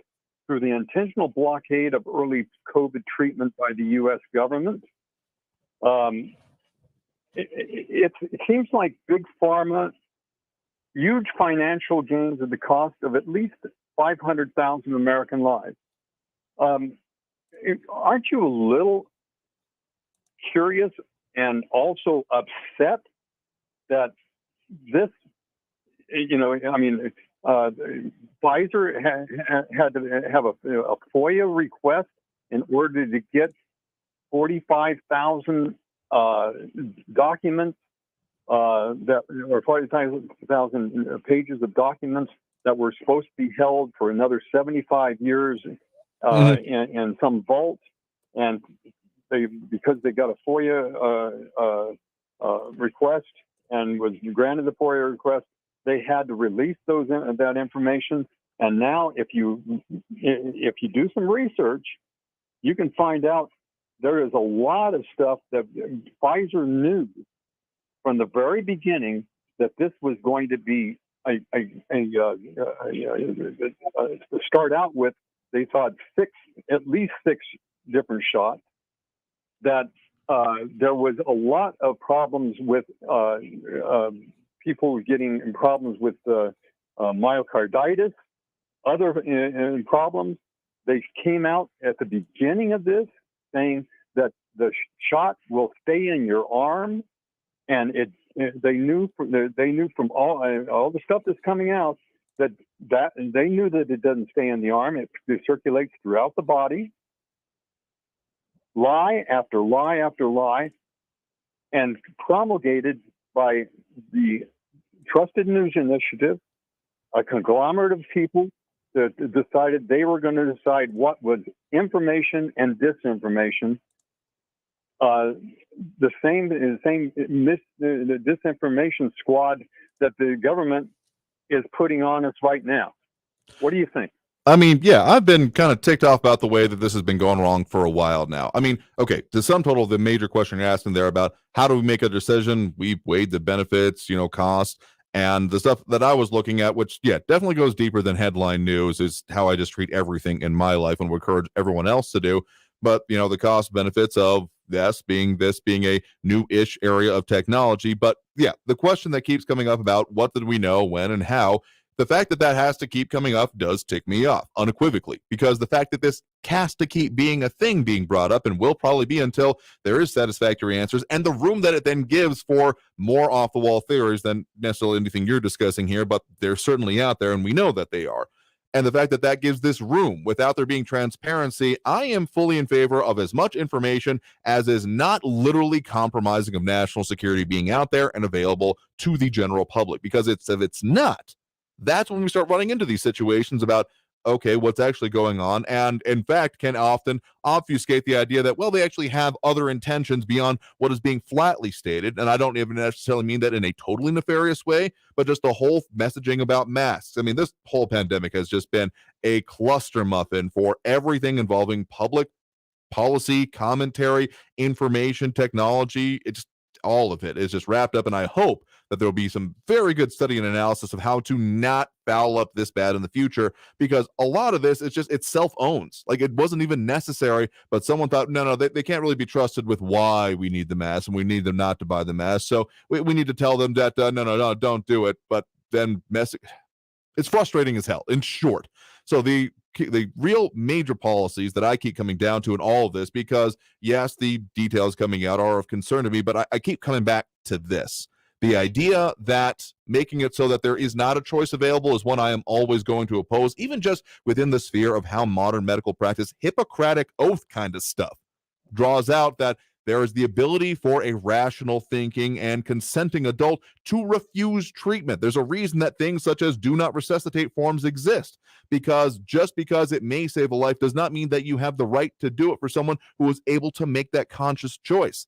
And that policy getting violated is one of serious concern for me, and why, yeah, I very much support the ability to make the choice.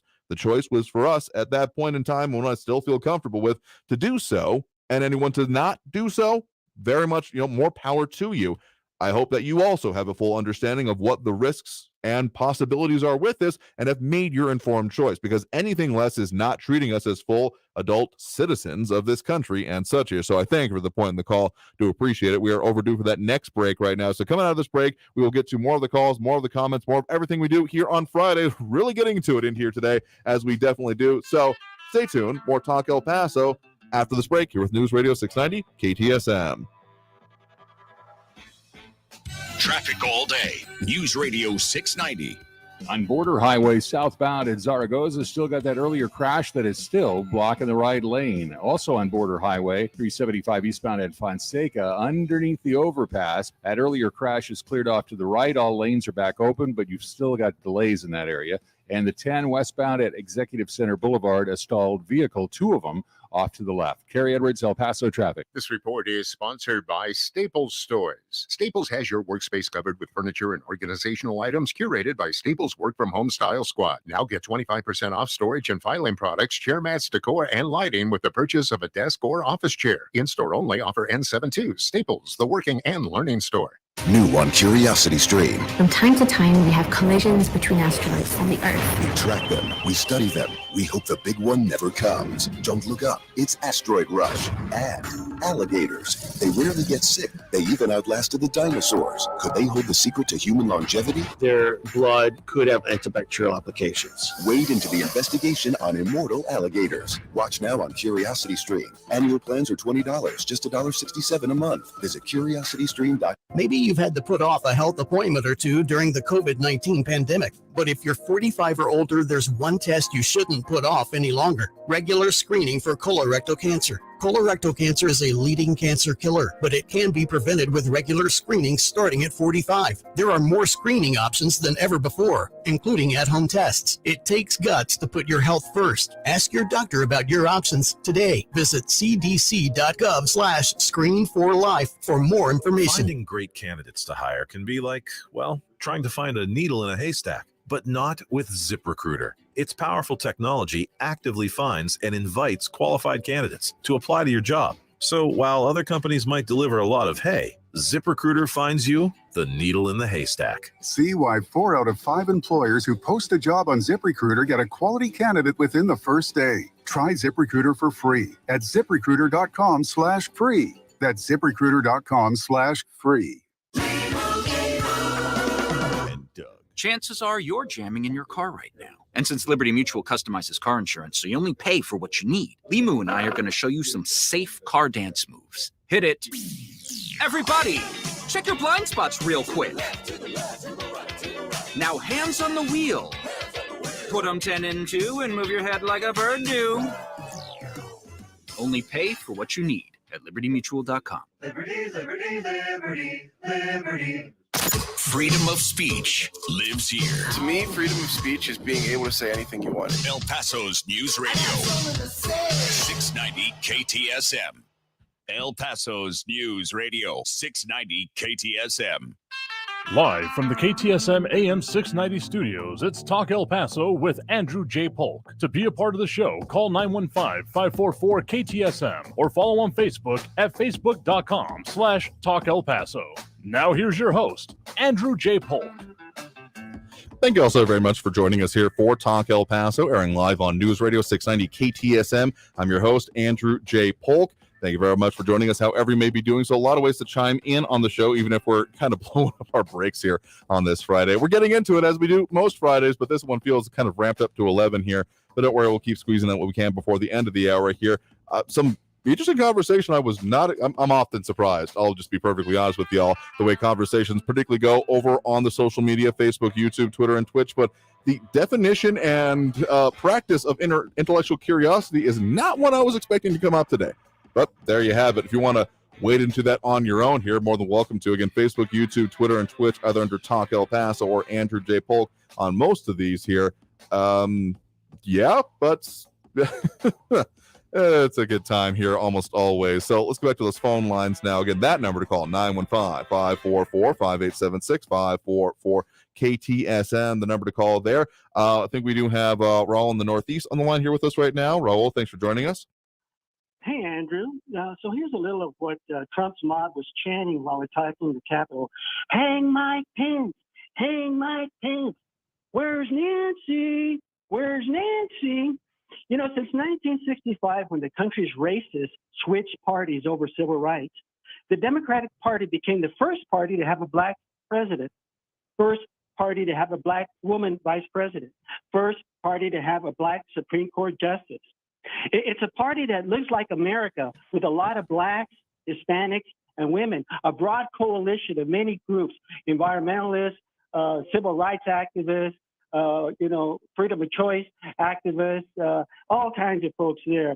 A party that looks like America, like I say, unlike the GOP, which is a party of rich old white guys and politicians in the pockets of old money plutocrats. Now, it was the Republican Party that brought us the Great Depression and Bush #2's Great Recession. It's the party of another wannabe dictator, tricky Watergate Dick Nixon. The party of the Hollywood B-lister, Ronald Reagan, whose supply-side trickle-down economics was the genesis of a shrinking and stagnant middle class and the great disparity in wealth and income between the top 10% and everybody else. It's Republicans with their very thin, same old playbook of tax cuts for the super rich, which led to exploding deficits and record national debts, and deregulation of the economy, which led to market crashes and a polluted environment. And look at the composition and demographics of the two parties, again, if you want to see which party looks like in America. And then they brought us Bush #2 and his stupid, unnecessary, unjust invasion of Iraq. And then the total devolution to dirty, debauched, degenerate, depraved, traitorous moron Trump. Okay, as Friday is what we do here. But let me just say the major issue I'm taking with this whole line of thinking is that as much as people of any stripe, be it race, creed, religion, identity, whatever, should be and can be involved in a perfect world anyway, involved in public life, and there should be no barriers for them doing so. But the kind of reasoning you're saying is that diversity just to tick boxes, what you're talking about here, that leads to the kind of commentary about you ain't black if you're not voting for a certain party or certain thing. And it feels like almost you're putting me in a position where I have to talk about who has been of different ethnicities within previous administrations, which is not, I mean, you keep forcing me to defend that stuff that I'm not particularly interested in defending, but just for the sake of the actual clarity of idea, I feel the need to. But really, if we are talking about who represents who and who is a part of it, to say that, well, these guys have more people on there and therefore they are better at it, kind of also misses the idea of, okay, but what are they actually standing for? Are they doing it just so they can say, well, look at who we've got on here? Or is it more along the lines of we're actually representing those ideas and bringing them forth? No, I don't think either party is immune to this entirely. The idea of there being only certain people allowed to be involved into it or certain ideas percolating to the top. But if you're really talking about it as that, and therefore we have to have quotas to make it absolutely possible, that brings to mind the more recent California law that was even turned over by California Supreme Court, if I'm not mistaken, on the idea of there being quotas for people representing it on here. So what is actually the purpose of doing such a thing? Is it to make sure that other viewpoints are brought forth, or is it literally just to tick a box and say, no, we've met it, and so we don't need any more discussion on this? In my mind, that kind of line of thinking actually stymies further exploration and expression of different viewpoints, because all you're doing is saying, well, we've met it, and it's literally therefore enforced tokenization. So as much as I would love to see there being more representation, and I do think there are issues on both sides of the aisle on this, not a both sides are bad kind of thing, but there are different issues that promulgate both parties, to say that, well, these guys are better represented and are doing a better job representing it, and not even touching on the policies they're doing about. That's why, among other things, it feels like you're seeing this White House almost pandering to some of the minorities that they had said that they were really built upon their whole policy and going into office, not actually addressing their issues, but just saying, no, you're totally represented. Don't worry. No, please don't protest. We've got you. But are they actually doing anything about it? That's the part that frustrates the hell out of me whenever this comes up and it's talked about in this way, because sure, representation is important, but is it substantive is not the question being asked, and why I think there are still plenty who have a lot of issues with this White House here. Yeah. Okay, we got to take that next break right now. We're well overdue here. So I thank you for the point in the call, even if I find myself again disagreeing with the core conceit of it. We got to take another break right now. Coming out of this break, we will get to more on the line, more issues, more discussion of other things that affect us here in the Borderland and beyond. Free for All Friday is, of course, what we do. And we'll get to more. Stay tuned here on Talk El Paso, here on News Radio 690 KTSM.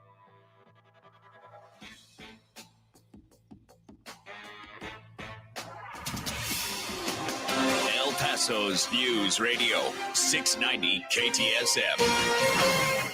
Hello, I'm Erica Castillo with this KFOX 14 news update. An alleged crime that happened years ago has resurfaced, charging an El Paso man with sexual assault of a child. El Paso police say 44-year-old Eduardo Pinuelas was arrested today. The alleged victim was 15 at the time that it happened. In 2008, Pinuelas allegedly victimized the girl after taking her home after soccer practice. Police say Pinuelas engaged in sexual activity with a teen. He's been booked into the El Paso County Detention Center on a $20,000 bond issued by Judge Pretty.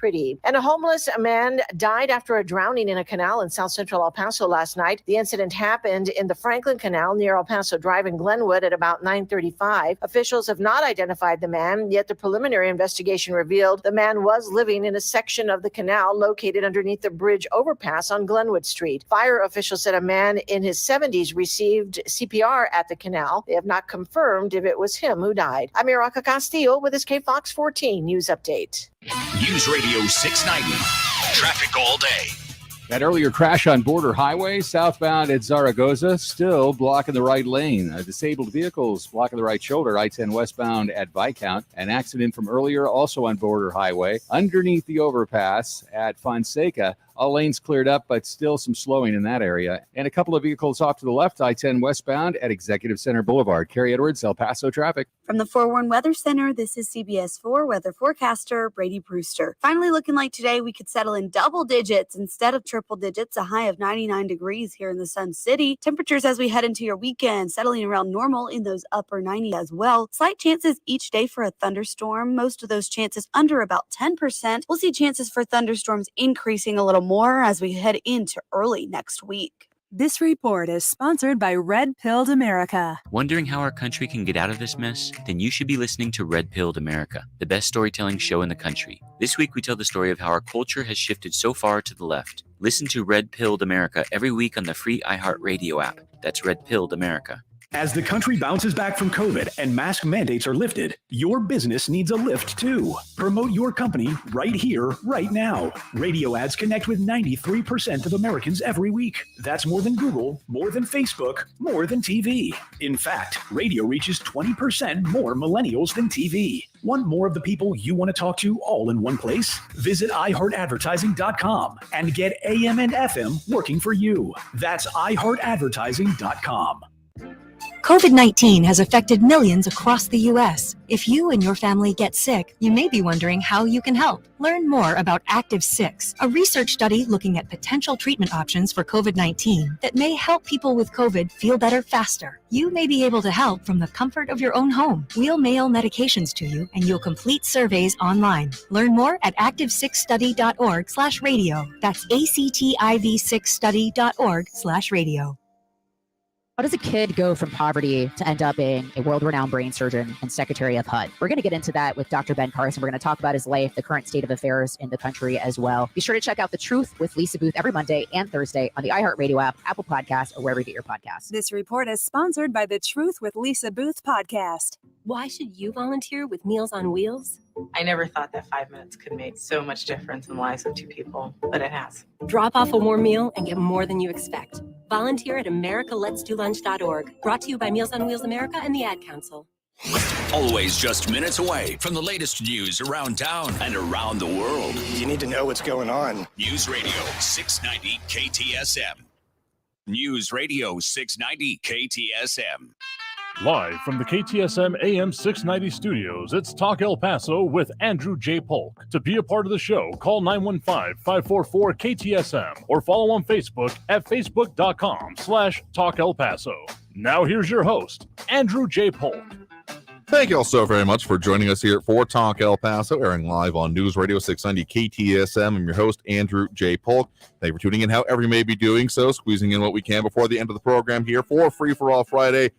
We do seem to have gone quite far afield here today, but I mean, if we're really getting into it, I might as well do it here on this forum. A lot of comments coming in over on social media, Facebook, YouTube, Twitter, and Twitch, either under Talk El Paso or Andrew J. Polk, and those leaving their likes there. We do appreciate it on the page. James Radcliffe, Robbie Flores, Calvin Williams, Monica Cervantes, and Flaco Jimenez. And just as a note there, for any of our winners for the Father's Day giveaway coming out from Gentleman Republic, Barber Salon, and Men's Spa, make sure to, have a good email address over on your account. We will email that if you're leaving it through the Talkback feature on the iHeartRadio app, or drop us a line, andrewpolk@iheartmedia.com. Messages should have been sent out, but in case any are missing, make sure to know that here. And RJ saying, Psychic RJ sees big tips for Andrew's bartender tonight. Really, it's more my barista we should be worried about here because, yeah, I tend to Friday nights burn the midnight oil a bit. So the caffeine is definitely going to be happening and already is, and maybe already too much. But hey, we got till the end of the hour to figure that out. So if you want to call in that number to do so, 915-544-5876, 544-KTSM. Let's go back to those phone lines here right now. We do have, we've had up next, Andrew on the west side here with us right now. Andrew, thanks for joining us. Yes, thank you very much. One question I want to propound to everybody out there, whether you're on the left or the right, do you all think you're better off than you were? You think you're better off now than where you were 3 years ago, 4 years ago?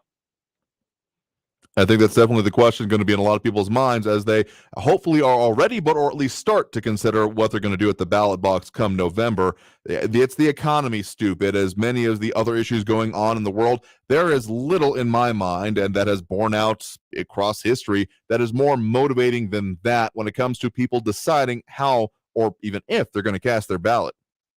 Yes. I guess to a lot of people on the left, a certain individual from the Northeast talks about plutocrats. To me, Nancy Pelosi is one of those plutocrats, with her net worth being $115 million. And I'm just wondering, I can't afford, it's difficult for me to afford gas at $5 a gallon. I guess those so-called plutocrats, because even the Democratic Party has them. Oh. I guess they can afford gas. Oh, at that price. absolutely. Yeah. I mean, it goes across the amount of millionaires there are in Congress, and this is completely independent of party, is I think people might be more surprised than not, particularly given the way that some style themselves as, I'm one of you. I'm definitely from the same stock and the same community that you live in, whereas they are not living the same life. I mean, we've talked about it a bit here on the idea that any law that Congress passes, it should almost probably be another amendment to the Constitution, almost seems like what it would take, because any law passed by Congress should immediately apply to Congress. None of these exemptions, none of these backoffs. But I would say it even needs to go a step further, that there should be more stringent things on Congress, because, anytime someone goes into an elected office not being a multimillionaire and comes out of it being a multimillionaire, leads to some very serious questions that, even if there is a perfectly legitimate explanation, which I am not saying that it is, but even if there is happening to be one, it raises way more questions and is frankly destructive to the entire process in my mind, because then you're wondering, okay, what did they do? It raises the question. I mean, here in this position, what I do, I try to avoid, signs, symptoms, even the smacking of impropriety, because it's necessary to allow this to continue. So the fact that our elected officials writ large don't really do that, well, they're not going to do it voluntarily. Perhaps we should require them to do so. Yes, I mean, I dislike politicians who use the phrase "I feel your pain." No, they don't. They Yeah. don't have to pay $4 or $3 for a loaf of bread, or $4.50 for a gallon of milk. So I despise those types of platitudes. Yeah, I mean, it is mildly ridiculous. I feel your pain. No, you don't. You have guaranteed health care, a pension, most likely if you've been in office for long enough, and a security detail that will follow you around forever. So no, you have almost no usual understanding of what the actual circumstances are. DC is a weird, wild wonderland of policies and disconnect from reality. I've spent enough time there to at least gotten the hint of that. And that is also a pretty good lens to look at just about anything any politician does from that level anyway. Correct. Well, and people who talking about people who are in pain because of these high prices. I need to give kudos to Tony from the West Side. Now, there's a guy that goes out of his way to help needy people. This guy spends his time collecting food for the poorest of the poor. I mean, people who probably don't have a decent meal all week if it weren't for him. And finally, I'd like to say to my friend, Comrade Raul, okay, remember this. He likes to knock the Republicans, but remember, it was a Republican who signed the Emancipation Proclamation. It was a Republican who pushed for the ratification of the 14th Amendment. It was a Republican who had to drum up the Democrats to pass the Civil Rights Acts of the 1960s, because there was a lot of Democrats back then that were really against it. And one of them was Robert K.K. Byrd, the late senator, I believe, from Virginia. I mean, there are, some very important currents of history that, of course, go into this, and there have been a lot of vagaries, changes, and things that have happened over the years. I think one of the most important things, I mean, all that informs the past, informs the present, of course. The way I most look at it is, okay, what are they actually doing now? This is one of the many, many reasons I focus on policy, because policy and what are they actually saying and what will it actually do, what they are proposing, putting into law, cuts through so many of these foibles, of statements and history to then say, okay, cool, you have done some great things in the past. What is going on now? And does it actually back up what you are claiming the heritage of? That's why that's important to me. And that's why one of the many other reasons we focus on that on this program. Right, and I agree. Well, one last thing, I say, hey guys, hey politicians, don't mess with our pocketbooks, don't mess with our guns, and don't mess with our free speech, our right to free speech. Thank you very much. I turn the mic over to you. No, appreciate the point of the call. You have a good one there. Happy Friday to you as well. I mean, yeah, not messing with people is a pretty good way to make sure that, well, that it keeps people out of involvement anyway, which I'm not sure is a good thing. But I'm not going to say, yeah, let's punt the hornet's nest and then we'll just deal with the voting that comes out of that. No, I want people to be more involved, but saying that to be dragged, kicking and screaming into it is not exactly my goal there either. Yeah, RJ also saying a Circle K Premium Thursdays 20 cents off per gallon. The amount of impact that is making for a lot of people, I'm sure, here. But let's get to at least one more call before we hit that next break here. We do have Frankie and Messia on the line here with us right now. Frankie, thanks for joining us. All right. So much to talk about, so little time.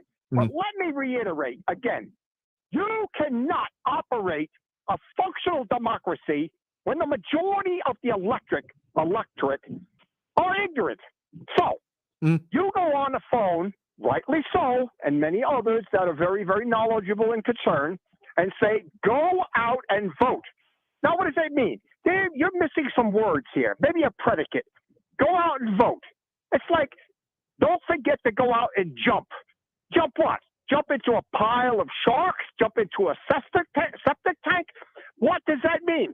If you're going to go out and vote and you don't vote correctly, you're a jerk, a moron, and an idiot.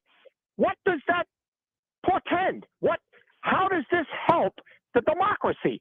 That's the question I want to know. How does it do that? I mean, okay, I can get your point there, though, to your idea of jumping into a septic tank or a tank of sharks. Some people make good money doing that. But to your real point in question there, the idea of just go out and vote, yeah, if in a perfect world, if I had that magic wand that I seem to have misplaced very seriously because I am not finding it, the idea of people being completely informed and absolutely knowledgeable on the issues before they go out and vote out on them, yeah, that's a critical thing. But I'm almost saying that at very least in our community here, where we consistently have sub-double-digit voter turnouts, we just need people to even get in the habit of doing it, to go to the polls, to let people know that they are at least starting to pay attention. I see it as a basic punching of the ticket in the entry to public life, showing that you're at least willing to take this honestly very simple step to be involved with it, because people not doing that, I mean, there are 1,000,001 excuses that I've heard about why people don't go out and vote. Oh, I got too busy. Oh, I don't think it's necessary. Oh, well, it's just one of thousands. Like, you know what? Sure, we can have a discussion on each and one of those, but if you really want to make an impact locally, and at the very least even just change the mentality of those elected officials we have originating from our region, it's voting is going to be one of the major things, because it's literally built in at this point locally that no one's paying attention. We got to deal with, the 5 ankle biters that show up to our actual meetings, and otherwise, as long as we got our base secure, we'll keep getting reelected. And I want to dissuade, by proof of voting, any elected official that will be allowed to continue. Well, listen, again, like I said, your point is well taken. But I want to reiterate again and so hammer, the point is, if you're going to go out and participate, like you just said, be knowledgeable of the subject. Oh, absolutely. Mm-hmm. Don't go and say you want to vote for somebody because they got beautiful hair, or I love his kids. Oh, look at that car he's got. Oh, I love that so much. That's why I'm going to vote for him or her. This is stupid. You can't operate a democracy like this. That's my point. I mean, I take the point well there, and the idea of people using some off-the-wall, I mean, again, I would love for everyone to be perfectly well-informed and able to have a reasonable discussion about it, but at this point, I'm almost just more on the idea that people need to vote. We'll almost figure out the rest later here. So thank you for the point in the call. Do appreciate it. We got to hit that next break right now. Coming out of this break, we'll get to close out the show, tell you we got coming up for you next week, of course, and a whole lot more. So stay tuned. More Talk El Paso after this break here on News Radio 690 KTSM. Did not call Barbara an ankle biter, but if the shoe fits, wear it. No, I don't mean that. Back after this break. Stay tuned.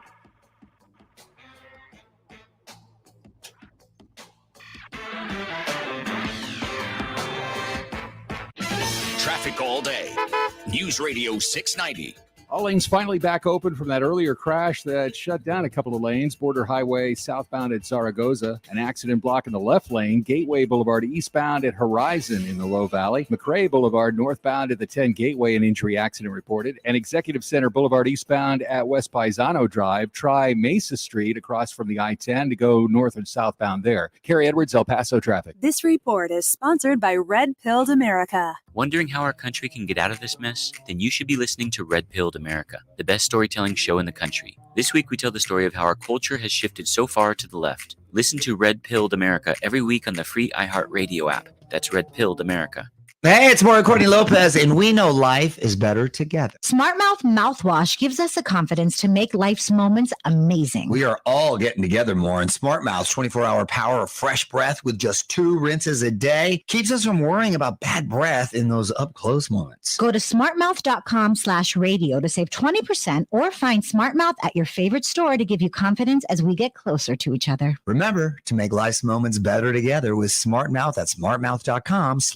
If you're 45 or older, this message could save your life. Health experts now recommend starting regular colorectal cancer screening at age 45. Colorectal cancer is the leading cause of cancer death, but it's preventable through regular screening. There are more screening options than ever before, including at-home tests. You've got the guts to prevent colorectal cancer. Talk to your doctor about your options and visit cdc.gov/screenforlife for more information. Finding great candidates to hire can be like, well, trying to find a needle in a haystack, but not with ZipRecruiter. Its powerful technology actively finds and invites qualified candidates to apply to your job. So while other companies might deliver a lot of hay, ZipRecruiter finds you the needle in the haystack. See why 4 out of 5 employers who post a job on ZipRecruiter get a quality candidate within the first day. Try ZipRecruiter for free at ZipRecruiter.com/free. That's ZipRecruiter.com/free. Chances are you're jamming in your car right now. And since Liberty Mutual customizes car insurance so you only pay for what you need, Limu and I are going to show you some safe car dance moves. Hit it. Everybody, check your blind spots real quick. Now hands on the wheel. Put them 10 in 2 and move your head like a bird do. Only pay for what you need at libertymutual.com. Liberty, liberty, liberty, liberty. Heads up, Texas. So you don't rear end me when I'm at a stoplight. So I can ride my bike safely. So I don't have to write you a ticket. Heads up, Texas, because driving and using your phone is a bad combination. Talk, text, crash. Brought to you by TxDOT. M1EP.com. Superior multifamily property management services citywide. News Radio 690 KTSM El Paso. Live from the KTSM AM 690 studios, it's Talk El Paso with Andrew J. Polk. To be a part of the show, call 915-544-KTSM or follow on Facebook at facebook.com/Talk El Paso. Now here's your host, Andrew J. Polk. Thank you all so very much for having joined us here for Talk El Paso, airing live on News Radio 690 KTSM. I've been your host, Andrew J. Polk, closing out the show here as we do here on Fridays. Don't worry, we got a whole another week coming up for you, though we will not be on Monday.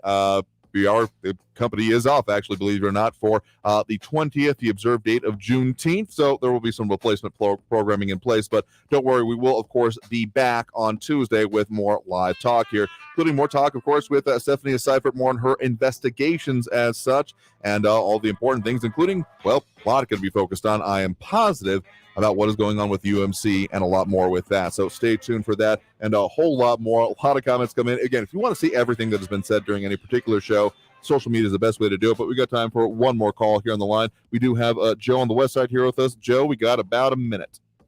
I just want to remind everybody that in the year 2000, the stock market lost about $10 trillion, and thanks to Bill Clinton.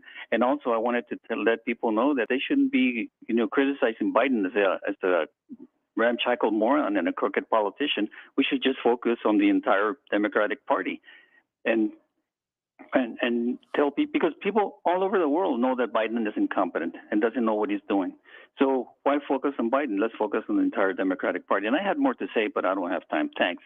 Appreciate it anyway. We get in what we can here on Friday, so I do appreciate it. Thank you for the point in the call. You have a good one, and we'll leave it there here for today because, well, we're out of time here for this show and for this week, but we'll do it again starting again Tuesday next week, 4 to 6 p.m. Tuesday through Friday, just for next week anyway, with more Talk El Paso. I want to thank everyone who did tune in, calling, comment, participate in the show. Seriously, the discussion we have, even if I don't agree with all of it, and I'm never going to agree with all of it, make no mistake, having the discussion is one of the more important parts in my mind. So stay safe out there. Look twice for motorcycles and on the road. Happy Father's Day, and we'll see y'all next week. Traffic all day. News Radio 690. All lanes finally back open from that earlier crash that shut down a couple of lanes. Border Highway southbound at Zaragoza. An accident blocking the left lane. Gateway Boulevard eastbound at Horizon in the Low Valley. McRae Boulevard northbound at the 10 Gateway, an injury accident reported. And Executive Center Boulevard eastbound at West Paisano Drive. Try Mesa Street across from the I-10 to go north and southbound there. Kerry Edwards, El Paso traffic. Beautiful, top quality, long-lasting dental implants as low as $19.95 at 1995implants.com. The El Paso Dental Office, where implants are affordable. Other places charge $3,000, $4,000, $5,000, up to $6,000 per tooth. Please do not pay that much. Please do come to 1995implants.com, where our price is much lower, as low as $1,995 per tooth, including the implant, abutment, and crown, which many other places charge extra